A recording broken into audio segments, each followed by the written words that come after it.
Hannibal, B.A. Baracus, The Face Man, Howlin' Mad Murdock, the reboot, the movie, 2010, The A-Team.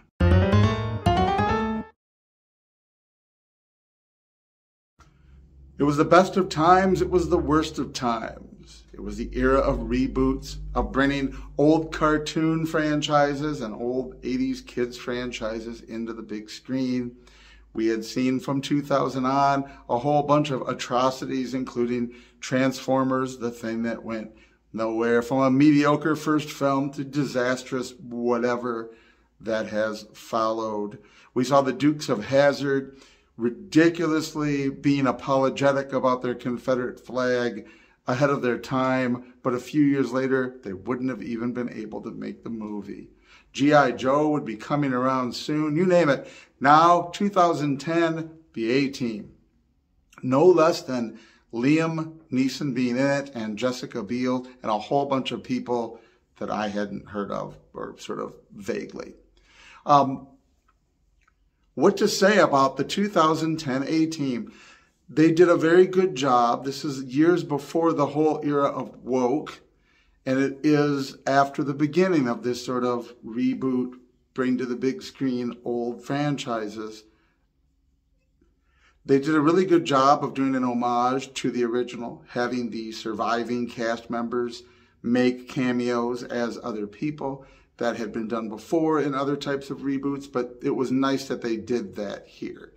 It was really cool. The theme song is sort of used as a tribute at the beginning, and throughout you get lots of homages to the original series, and the ending with the opening narrative of the old show being at the end. Now they are on the run again, soldiers of fortune, if you can find them, if you can hire them, or maybe you can hire the A-Team.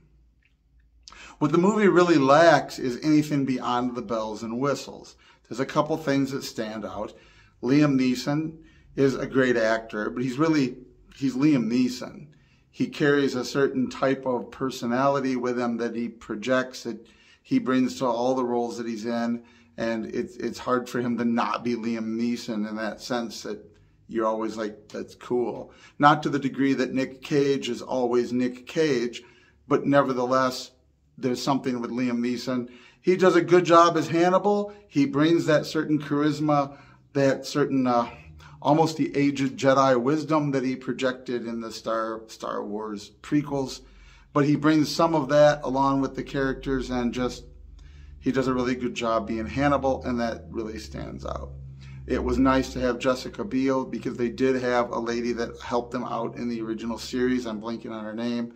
This one has a little bit more of an action role, which is fine by me. It's 2010, but it's not quite the forced ridiculousness. If they made this film now, she would be telling Hannibal what to do, and he'd be a ridiculously stupid cuck.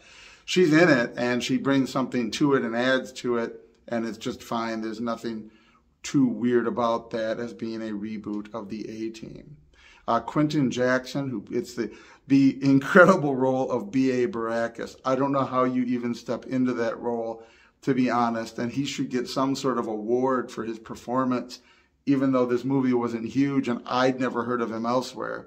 Just to take on that role, one of the roles that made Mr. T famous, and Mr. T was Mr. T in everything that Mr. T was Mr. T in.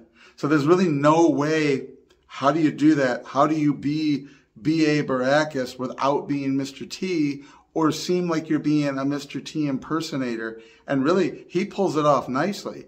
He brings a lot of his own interpretation of the character. You feel that the character is believably a new version of B.A. for this era, and yet you don't feel like he's the wimpier B.A. He really does a good job of getting us through that delicate walk of being that character, but not being Mr. T, and not trying to look like he's trying to be Mr. T, being that character. So that is really an outstanding performance.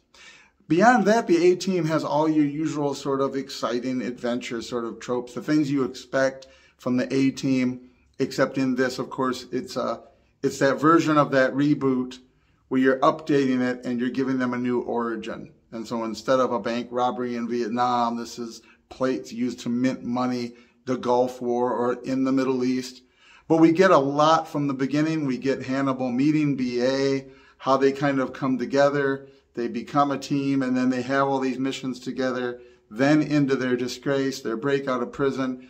It really is, it's the pilot, but it's the pilot with all the background that you didn't get before, and it's the more complete, almost like a superhero origin story from the beginning of how they become the A-Team, and a nice setup at the end where you could have had a bunch of sequels of this or gone to a new TV series, but didn't happen.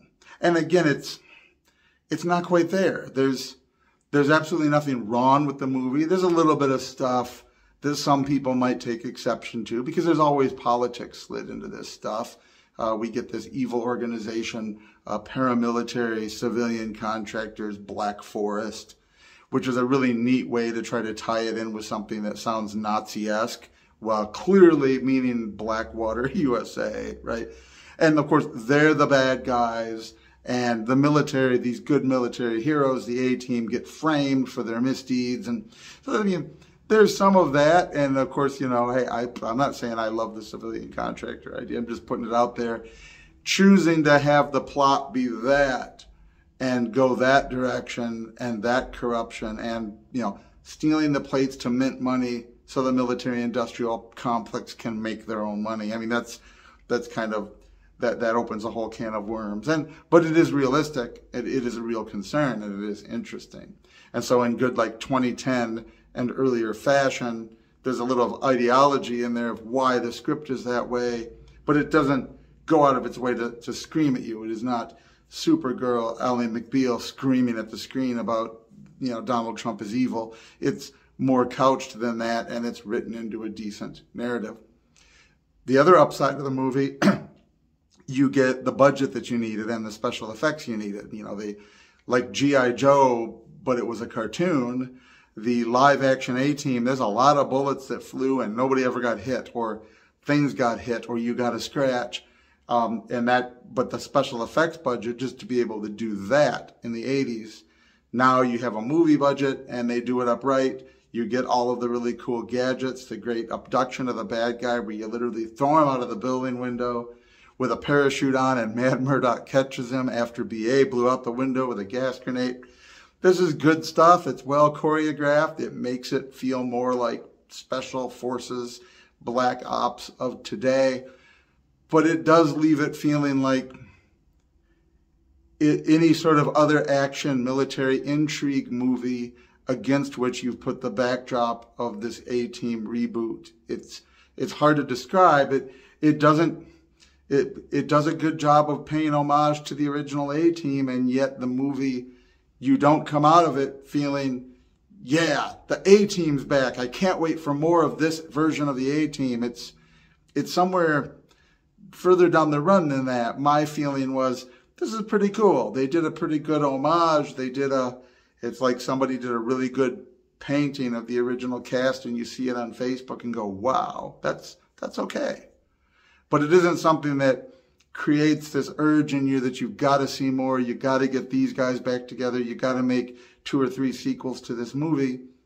It just didn't have that. And there wasn't enough unique about it to mean that you had to do that. You could take any number of future action stories and backwrite the A-Team from this movie into them and do those sequels, but it wasn't, in the effort to revive a franchise, it does not revive a franchise. To do a one-shot film that's an homage to the original, it holds up pretty well with that. It's a movie I watched, it was entertaining. I might watch it again someday, but it doesn't top my list. It sort of served its purpose like a great painting, and you either buy a copy to hang up or you scroll on by. But all in all, it was good, and it was indicative of an era where they were updating this stuff, some of it in ways that was kind of fishy and bringing it to the screen, but it wasn't nearly as vacuous or ridiculous as the era of woke. So all in all, I'd say I enjoyed it. It was free on YouTube, so if you want to go check it out and haven't seen it, check out the A-Team, Liam Neeson, Jessica Biel, Quentin Jackson, and a whole host of others. Let me know what you think below.